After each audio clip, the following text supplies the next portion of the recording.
गर्मियों की वह दोपहर थी जब सूरज आसमान से आग नहीं बल्कि अंगारे बरसा रहा था।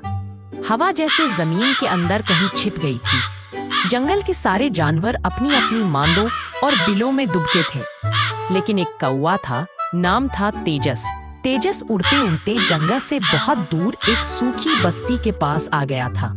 उसका गला बिल्कुल सूख चुका था। प्यास के मारे उसकी आंखें बंद होने लगी थी। उसने आसमान की ओर देखा और निराशा से कहा, बस थोड़ी सी नमी, थोड़ा सा पानी।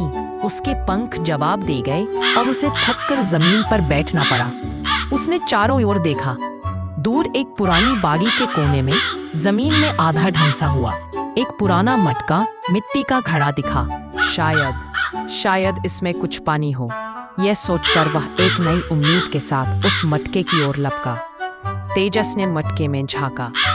हाँ, पानी तो था, पर बहुत नीचे। उसकी चोंच उस पानी तक पहुंच ही नहीं सकती थी। आज का कोई साधारण पक्षी होता तो कहता, अरे किस्मत खराब है, और दूसरी जगह उड़ जाता। पर तेजस साधारण नहीं था। वह सोचता था, समस्या आई है तो समाधान भी होगा। तभी उसे ध्यान आया, बचपन में उसके दादाजी सारस ने एक कहानी सुनाई थी कि जब बर्तन में पानी नीचे हो तो अगर छोटे छोटे पत्थर डाले जाएं तो पानी ऊपर आ जाता है। बस फिर क्या था, तेजस ने आसपास पड़े छोटे छोटे कंकर और पत्थरों को बीन बीन कर मटके में डालना शुरू किया। 1, 2, 3 मटका धीरे धीरे भरने लगा। जैसे ही पानी थोड़ा और ऊपर आया, एक छोटा डरा हुआ मेंढक छलांग मारकर मटके से बाहर उछल आया। तेजस चौंक गया। अरे तुम कौन हो, यहाँ कहाँ से? मेंढक, जिसका नाम चिराग था, हांफता हुआ बोला, भाई तुम मेरे लिए फरिश्ता हो। मैं कल गलती से इस मटके में गिर गया था। मटका बहुत गहरा था और मैं निकल नहीं पा रहा था।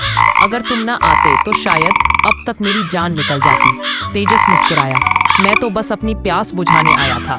चिराग ने खुशी से कहा, पर तुमने मेरी जान भी बचा ली। अब जल्दी पानी पी लो, तुमने बहुत मेहनत की है। तेजस ने अपनी चोंच मटके में डाली और गटागट ठंडा मीठा पानी पी गया। उसके पूरे शरीर में जैसे फिर से उड़ान भरने की ताकत आ गई। तेजस उड़ने के लिए तैयार हुआ, लेकिन कुछ सोचकर रुक गया। उसने फिर से मटके में झांका।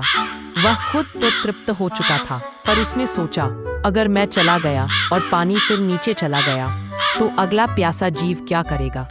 तेजस ने दोबारा पत्थर उठाए और मटके में तब तक डालता रहा जब तक पानी बिल्कुल ऊपर तक नहीं आ गया। चिराग ने हैरानी से पूछा, तुम तो पानी पी चुके, अब भी क्यों डाल रहे हो? तेजस ने जवाब दिया, मैं तो अपनी प्यास बुझा चुका, अब किसी और की बारी है। मुझे उसके लिए रास्ता बनाना होगा। कुछ ही देर में एक बूढ़ा गिद्ध लड़खड़ाते पंखों के साथ उड़ता हुआ आया।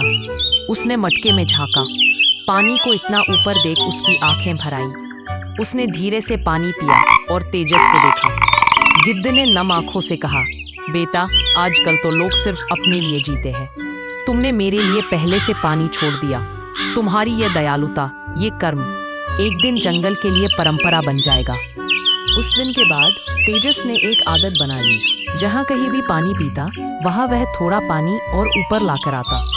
धीरे धीरे जंगल के दूसरे पक्षी और जानवर भी ऐसा करने लगे, और कुछ ही महीनों में जंगल में एक नई परंपरा बन गई। पानी सिर्फ अपनी प्यास बुझाने का नाम नहीं। जो तृप्त हो गया वह किसी और प्यासे के लिए रास्ता जरूर छोड़े। इस कहानी से हमें यह सीख मिली कि एक पत्थर से अगर पानी ऊपर आ सकता है तो एक अच्छी सोच से पूरी दुनिया बदल सकती है। दूसरों की प्यास बुझाना ही असली इंसानियत है, और यही जीवन की सबसे बड़ी सफलता है।